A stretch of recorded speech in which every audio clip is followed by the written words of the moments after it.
On today's episode of Making the Past Present, we will be making something called an onion pie from the cookbook The English Art of Cookery by Richard Briggs.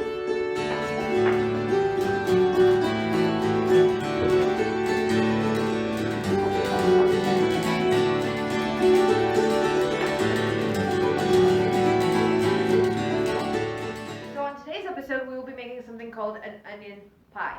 It might sound like it should only have onions in it, but it has a lot of other ingredients as well, and we'll get into some of them here in just a second. So you want to find a deep dish pan of some kind. If you're at home, a cake tin would work. On a reenactment, I like to use redware. Real quick, a shout out to Amanda Lips. She is my favorite redware making person. She will be at Schönbrunn third weekend of October. If you want something from her, get there early because it disappears, because of me, very quickly, and a lot of other people, reenactors, get to her first and it goes quick. Or I will put her information down below. You can write her and ask for one of her catalogs and order straight from her. She will ship to you.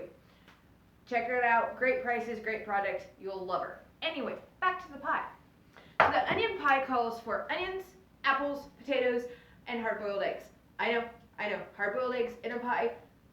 Trust me on this. Follow along. Now, I decided not to put apples in this just because I didn't feel like putting apples in it.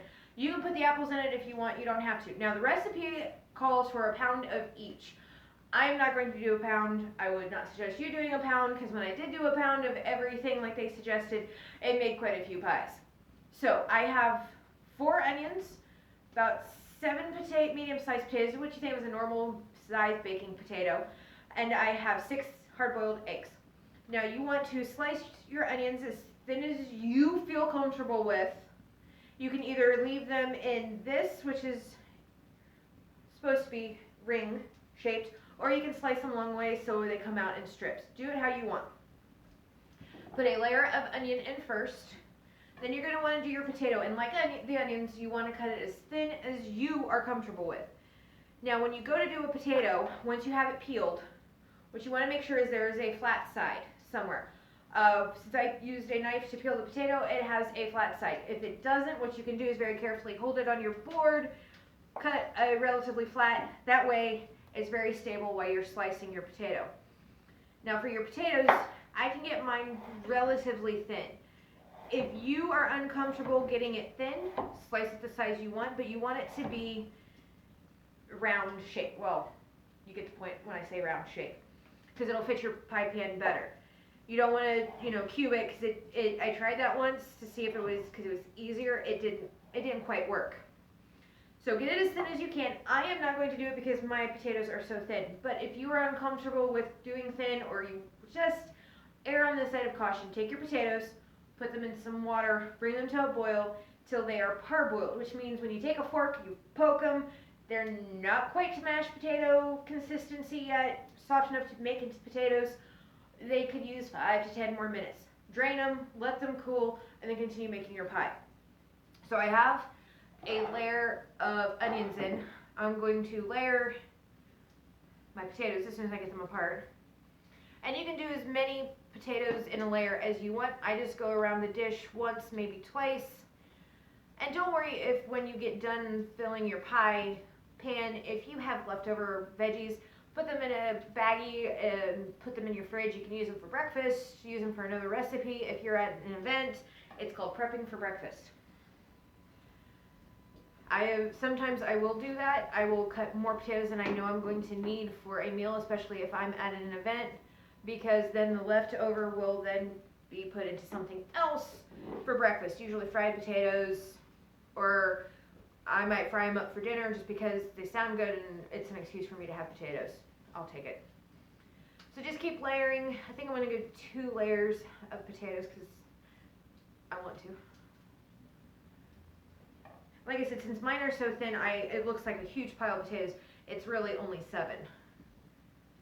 But I cut mine pretty thin because it'll make sure that it cooks all the way. Now if you're at home doing this, you want to have your oven on at about 350. For when you get done, you can put it straight in and you can bake it. We'll get to the times when I finish getting the pie all together. Now you're going to look at me strange, and I looked at the recipe strange, And I questioned the recipe when I first made it at an event one summer because it calls for hard-boiled eggs. 6 to be exact, and I use the 6 because it works. But when you put the eggs in, it adds extra flavor and richness to this that you will love. Now again, you don't want your eggs super thin. One, it's very hard to make them super thin unless you're Bobby Flay or something like that, which I am not. So whatever you're comfortable with. So after a layer of onions, potato, you want to do a layer of eggs. With the 6 eggs, you might be able to get 2 full layers. If not, don't worry about it. And don't worry if the yolks pop out. You can sprinkle the yolks in by themselves. I'll probably end up doing that when this is all said and done. Like this, some of them came out. Kind of break it up a little bit so it's all over. Put a few more in. It doesn't have to be perfect. It'll work. Now while I'm finishing the last layer, I want to talk to you about why I do not have a crust in the bottom of my pie. I have tried cooking over an open fire to put a bottom crust on because I didn't understand why none of the recipes that I have found for the 18th century will tell you to put a crust on the bottom. It's always on the top. Only ever on the top, never anyplace else. Couldn't understand why. So I tried it one time and I found out the why. Because when you're cooking over a fire, making a pie, whether it is a fruit pie, a meat pie, unless it's a standing crust, which is a completely different episode, the bottom crust will not cook. It will either be super soggy and nasty and still be raw, or it'll burn. One of the two. I have not gotten it to work yet, and I keep trying. Because I want to prove myself wrong. But I have yet to be able to prove myself wrong that it doesn't work. So most of the recipes will tell you to only do a top crust. I will even only do a top crust for a pie like this, especially if I'm copying an 18th century recipe at home. Because even at home, in my oven, it still doesn't work. And I believe part of it is, one, how you're cooking it. But also because a lot of the 18th century pies are very dense.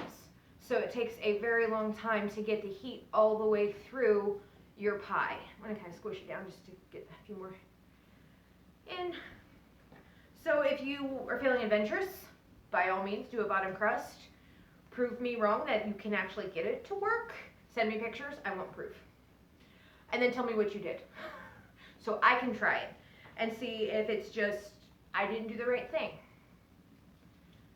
So, I've got my last layer of potatoes. I'm going to do my last round of eggs. If you want, you can do another round of potatoes on top, and I might, just because I have a few left. I'm not big into a lot of onion. Sprinkle that around. Why not? Just throw these on. And then now, before you want to put the top on, one of the best parts of the pie is the gravy, and we will make the gravy in a minute. For gravy, no matter what recipe you're using when you are doing 18th century, this is how you want to make your gravy. And I like to do this way at home as well because I've had less lumpage in my gravy when I do it like this. So you want to have your pan heating up with, I'm putting in some beef stock. You can see that my pan is already really hot. So I'm not actually measuring any of this because it's more of depending on what you're using it for, how much do you want to use. So I have a little bit of butter. I think this is 4 tablespoons of butter to be exact because that is easy to measure. I am mixing it with some flour because a lot of the 18th century gravy recipes will tell you to rub your butter into your flour and make a paste. So I will slice my butter as thin as I am comfortable making it, and I will rub it into my flour until it looks a lot like this. It's very hard to distinguish butter from flour because it's almost one piece. It looks like making a paste, a literal paste. So then what I'll do is, as you can see, my pot is steaming. Don't dump all of it in at once because you might not need all of it and then you might make your gravy too thick. Sprinkle some in And then you want to grab a whisk and just start mixing it until all the lumps come out.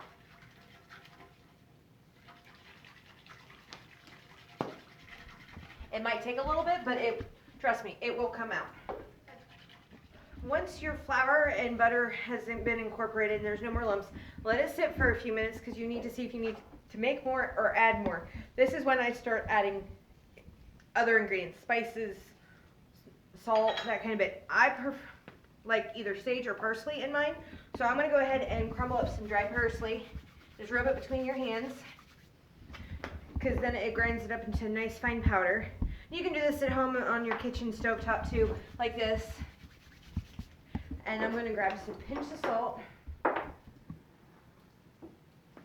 of sprinkle it around, and then I'm going to mix it a little bit more to make sure it's not starting to stick, because you can see that it's starting to thicken on the bottom. I'm going to give it a couple more minutes, see if I need to add any more flour, and then we'll have gravy.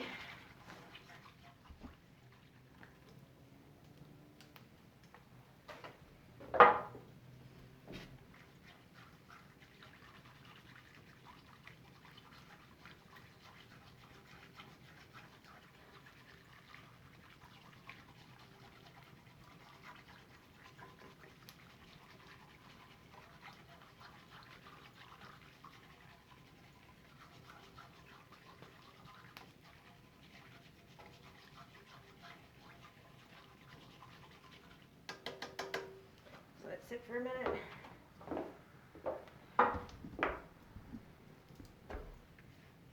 Yeah, that looks like good gravy. It's nice and thick. Now you can always make your gravy as thick as you like. You can make it thicker than this.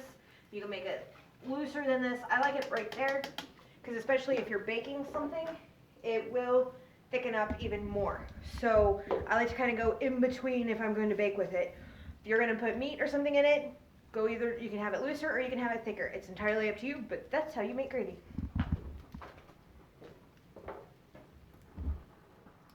So the gravy is done.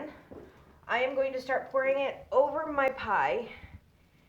And you can put as much or as little gravy in your pie as you want. I'm going to kind of go half.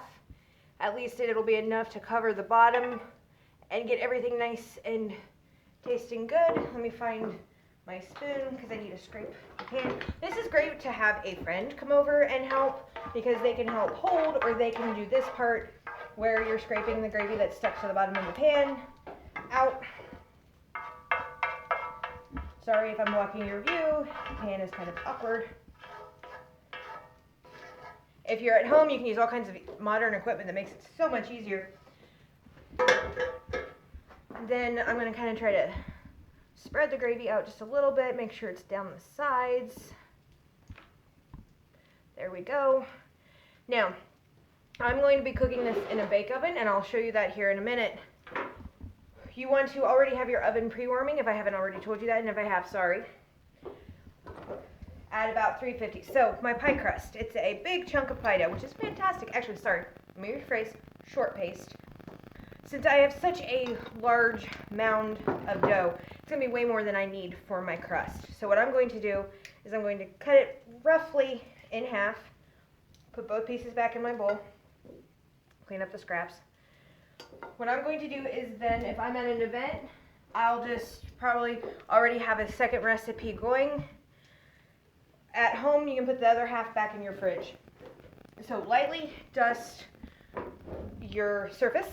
So after I've cut my dough in half, I'm going to make it into sort of a round shape since my pan is round. If you're using a square pan, you can easily take it and sort of square it up kind of like that. It doesn't have to be perfect, but since mine's round, I'm going to make mine round-ish. I'm going to kind of flatten it just a little bit. Now, this is called a French-style rolling pin. It was actually a traditional 18th century rolling pin, and before that, this is how they looked. They didn't have the cool little handles like you see nowadays. I prefer it because I have more control because it has tapered ends.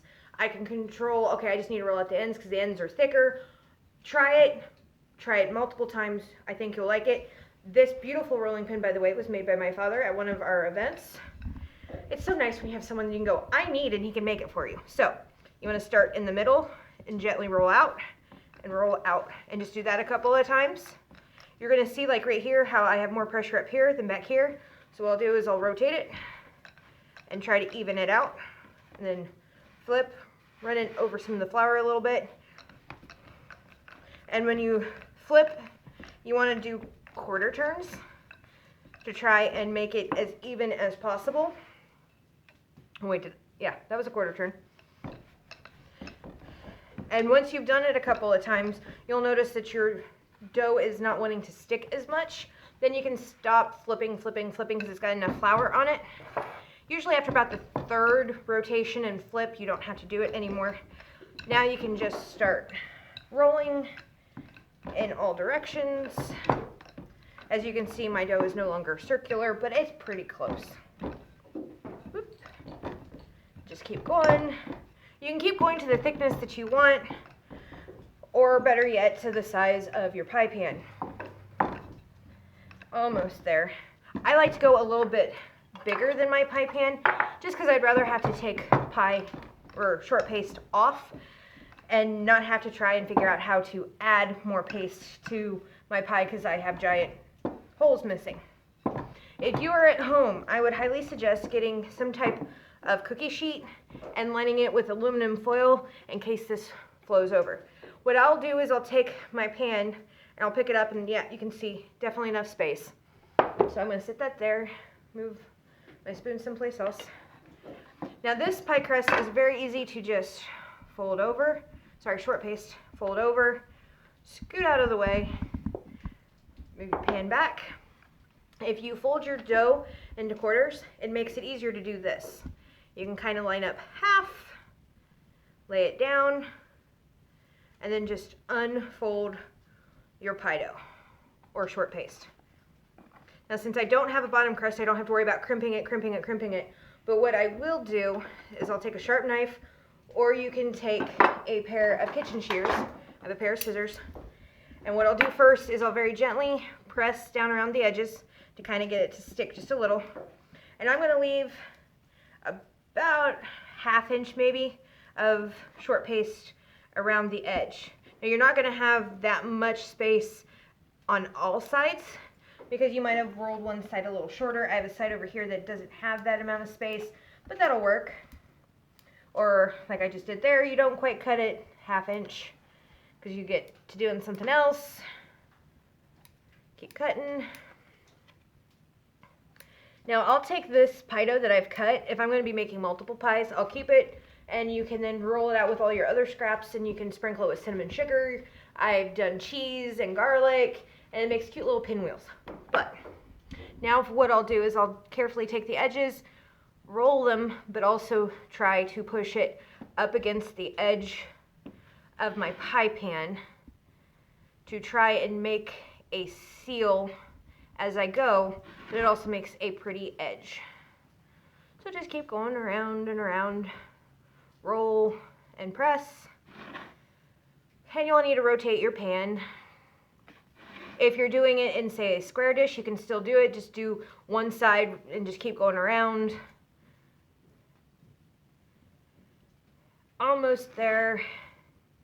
Now if you want, you can also do an egg wash on the top. I tend not to at events just because I usually am running out of time, or I forget to, honestly, a lot of times. At home you can do an egg wash with a little bit of salt and pepper on the top. So that's what it'll look like. Now you want to make sure to cut at least one air vent in the top, like that. Now it's time to put it into the bake oven. Since I am using a bake oven, I am going to take this off, which, by the way, careful, it will be hot.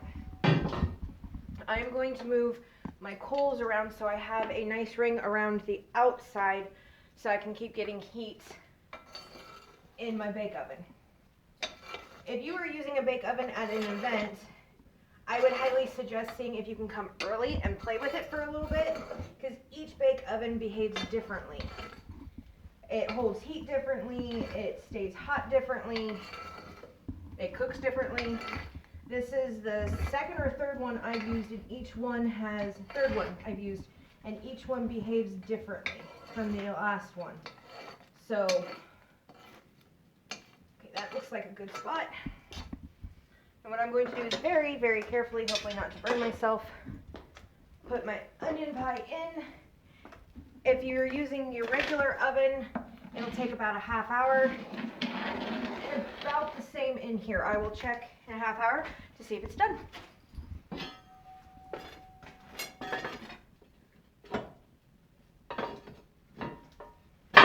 There we go. So it's been about a half hour, and I'm going to check my pie. I did check it a little bit ago because I could smell something, and I wasn't sure what that smell was coming from the oven. And I did find that it was starting to darken on one side too much, so I rotated it.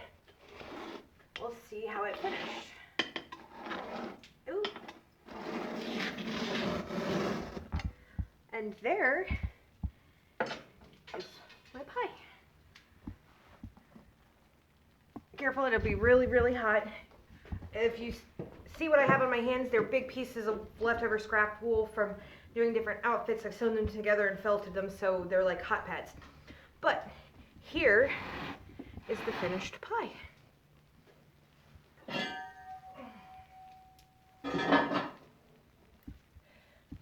Now what you want to do is let it sit for a little while to cool. I'd say about another half hour, 45 minutes, so it's cool and the gravy has had a chance to set up a little bit more. So when you go to slice it, it's a nice pie. Now, I will warn you, by slicing it, it may fall apart. You know what? It doesn't matter. It still eats. It still tastes good. So we're going to sit this off to the side and just let it cool. Thank you for coming to today's episode of Making the Past Present. I hope you had fun. Please make this. Please send me pictures. I'd love to see what you guys are doing. Let me know if you have found other ways to do something that I'm doing that might be better, like the bottom pie crust. So until I see you again, safe travels.